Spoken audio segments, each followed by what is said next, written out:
I was having a discussion the other day with two close friends talking about topics for videos. And one of the topics that someone mentioned was 10 female singers who don't get enough love. And thought about doing that. And when you say who don't get enough love, it's kind of off-putting. And what I decided to do with this video is 5 male singers who get a lot of love in my collection, who get a lot of play. And what I'd like to do with this video is just talk about 5 artists, singer-songwriters in a different way that I play a lot and that are top of mind. This is Terry Reid. He's a singer-songwriter. This is a 5 CD set put out by Rhino Records in 2015. And 3 of them I want to talk about.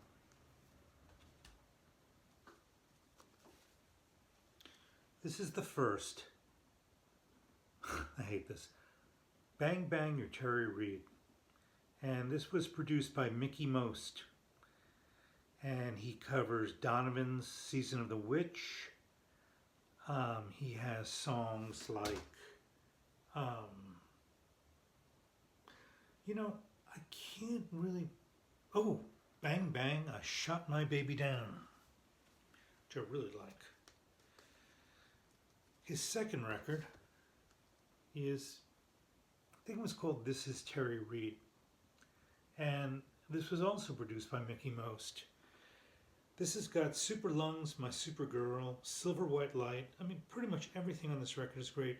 Stay With Me Baby, the cover of Yvonne Elliman's song, which was also covered by Genya Ravan and 10 Wheel Drive. A powerful version of Stay With Me Baby on this. Highway 61 Revisited by Dylan. Rich Kid Blues. This is probably of the 3, well, of those first 2, that's my favorite. They're both very good. This, for me, is his greatest record, River. There's a song on here called Dean that he did at the Glastonbury Fair, and I'll try to include that in the content of this video. I'll definitely include links to songs. Dean, Avenue, Things to Try, Love Life, River, Dream, and Milestones. Very simple song titles. This came out in '73, and he was going to be the vocalist for Led Zeppelin. They wanted him, and he introduced Robert Plant because he had some other obligations. I believe he opened up for the Rolling Stones in Madison Square Garden when they went for their first show in New York after Hyde Park and after Brian Jones passed away. The rest of these 2, rest on this is this one. I really don't like these. And he's got this one, The Driver. I think The Driver is from a soundtrack of a film. On The Driver, he covers The Hole of the Moon by the Waterboys. That's probably the best song on this. This was produced by Trevor Horn. Yeah, I don't care for it. It's too polished and too professional. And this one, In Heaven, I don't get this one. What does he have on this? Oh, Walk Away Renee. Ugh, I don't like it at all. So that's Terry Reid, but he's still, out of those 3, he's a fabulous, fabulous singer and powerful, super lungs. And if you come across either of these 3 records, this one, or even if you see this Rhino one, it's worth it for these three recordings. Norman Maslow covered The River. He's right. It's a great overlooked record. And this is the late John Baldry. It's also referred to as Long John Baldry. It Ain't Easy. And this record was produced by Rod Stewart. On the vinyl record, it was produced by Rod Stewart on one side and Elton John on the other side, and both artists participate on this record. He is a powerful, powerful singer. This has got "Don't Try to Lay No Boogie Woogie on the King of Rock and Roll," which was a staple of FM radio stations in the '70s. The title track, "It Ain't Easy," is excellent. "Let's Burn Down the Cornfield," which I believe was written by Randy Newman.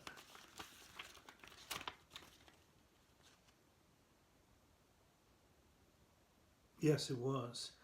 Um, the late Leslie Duncan also sings on this record, and she wrote, I don't know that much about her, she wrote Mr. Rubin, but there's also a version of Flying, originally written by Ronnie Lane and Rod Stewart, and Kenny Lane, Rod Stewart, and Ron Wood. And if you know Flying from the Faces' first record, this version of Flying, I'd say, is better than the original. It's just fabulous. Every song on this record is good. Black Girl by Huddy Ledbetter, Morning Morning by Tuli Kupferberg of the Fugs, I'm Ready by Willie Dixon, so you can tell it's blues, and Rock Me When He's Gone, which was written by Elton John. And there's some extras on this record. It's when it turns up in Japan, it's an expensive vinyl record. The one that followed this, Everything Stops for Tea, the cover painting was done by Ron Wood. I've been looking for it, but when it comes up, it's typically $50. It'll turn up. I'll find it in some store sale. It's here. And so again, I only have one by John Baldry, but he gets a lot of love from me. I play it a lot, and if you see it, get it. He's a powerful singer. A lot of the other records he did afterwards don't do it for me. He partnered with Kathy McDonald, a great session singers, and I might pick one of those up.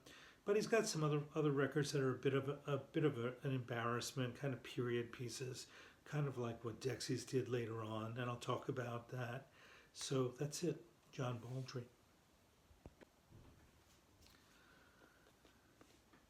Al Kooper gets a lot of love from me, gets a lot of play for me in my collection, and I'm showing a 2 CD set that came out in '95 on Music Masters Rock, and some of you might be familiar with him for his work on Blood, Sweat, and Tears. He was on the first Blood, Sweat, and Tears record, and then they kicked him out. He was also part of the Blues Project. I believe he started the Blues Project. He produced Lynyrd Skynyrd. I love his solo records, and I have most of them. But this live record, he played French horn on "You Can't Always Get What You Want." He was invited by Mick Jagger and Keith Richards, and they kind of gave him carte blanche, and he listened to what they were doing on "Let It Bleed," and he said, what would really make this song great is a French horn, and I believe he recorded the French horn portion back in New York. He had fun. He went on a record shopping trip, and he recorded his portion in New York. And of course, he was the organist on Highway 61 Revisited. So he's a great singer-songwriter. He plays guitar, he plays piano, and he sings, and I love his voice. Some of his records are "I Stand Alone," and let's see. I'm gonna pull out some of his records now. Hold on just a second. Okay, this is "I Stand Alone," and I believe this is his first solo record. And he was a Vietnam War protester, and a lot of Vietnam vets liked him. I understand. It's a great cover. Look at the back. That great illustration. I don't know who did it. This is a Japanese pressing, and I got to just show you something. Look at that. It says, see that? Liner nodes. Isn't that great? So, what does it have on here? Oh, the overture. Something that Al Kooper did and Pete Townsend did, and a lot of recording artists in the '60s did, is they wrapped up the whole record in an overture at the beginning of the record, what I just love, and they give out little samples of songs that are part of the record. I Stand Alone, Camille, One, the Harry Nilsson song, Colored Rain by Traffic. I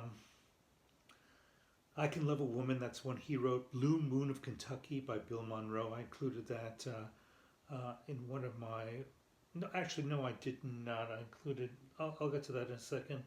Toehold by Hazen Porter, and Hey Western Union Man by Gamble, Huff, and Butler. You know, he worked as a songwriter in New York City. You know, he got paid. He wrote songs and got paid for them, which I find is fascinating. This is a double record called Easy Does It, and he also did the soundtrack for The Landlord around this time. And this has got Brand New Day, I Got a Woman, great song, Easy Does It, She Gets Me Where I Live, Country Road, the James Taylor song, I Bought You the Shoes That You Walked Away In. I covered that in another one of my videos. And this too has got the roll-up song. Let me show you this. Just a great sense of humor. You know, he's got a podcast that he does, and he answers questions from fans, of which I'm one. And sometimes he emails me, and I ask him questions, and he emails me back. He's got declining health now, and he can't go out, and he's going to come out with some sort of a 4 CD set that's stuff that's never been heard before, and maybe it'll come out posthumously. I don't know. This is called A Possible Projection of the Future, Childhood's End. And this, he worked with a prosthetic artist to make him look old. Look at his hands and look at his face. There he is, probably in the old age home. Not his best record. This has got The Man in Me by Dylan, great cover. The Monkey Time by Curtis Mayfield, another cover. Let Your Love Shine, which I like very much. He's got some old photos in here, one of which is with him and the painter, whose I'll put in, I just forget his name, and the guitarist whose name I forgot, I'll put it in. Norman Rockwell. And I don't know, it's a great record. And lastly, maybe this is my favorite. This is a very popular record of his in Japan. And, you know, he's regularly sold in Japan. Every store's got his records. This is called Naked Songs, and he's got Sam Stone by John Prine. Touch the Hem of His Garment. What a beautiful song. Who wrote that? Sam Cooke. And what else is on here? Blind Baby. As the Years Go Passing By. There's one song that was covered by a Japanese group, and I'm going to include that. Oh, Where Were You When I Needed You? I'm going to include that in this as a tribute to him. I mentioned to him, he really didn't say anything about it, but it's a great cover. So that's it for Al Kooper. My number 4 male singer that I can't get enough of is one that my 13-year-old self would have clocked me for had I told him this in the 70s. But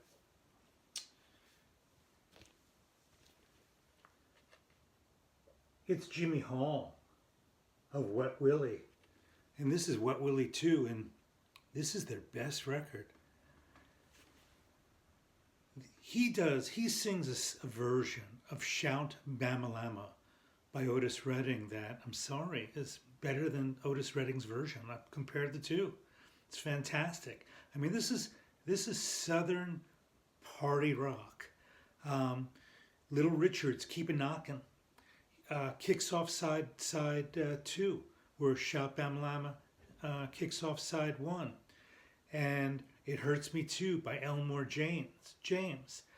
This is a fabulous record. He's a fabulous vocalist. I can't get enough of him. And interesting enough, the producer for this record and their debut is Eddie Offord, who produced Yes. So I guess Eddie saw something here, or Capricorn saw something in Eddie, that he came over to the States to produce this record. So I'm only going to show a couple of others by Wet Willie. This is their debut. Wet Willie is, you know what a Wet Willie is? It's when you put your finger in your mouth and you stick it in somebody's ear, which I've never done, and nobody's ever done it to me, but could happen. Look at that. Look at that illustration. Is that not just incredible? Look at that. The guy who did this must have had some medical illustration background. The inner sleeve is not as great, but it's funny. And this is you know, with Wet Willie, every song is great. Have a Good Time, Lowrider, Rock and Roll Band, Shame, Shame, Shame. Again, this was produced by Eddie Offord. And the last one I'm going to show you is the one that they're best known for, Keep On Smiling. You know, it's a party song. You know it when you hear it. And Countryside of Life, Keep On Smiling, Trust in the Lord. You know, this is rock and gospel music. Spanish Moss, Lucy's in Trouble. But you know, if you're coming by a record store and you see Wet Willie 2, pick it up or stream it first. So that's it. Okay, and last up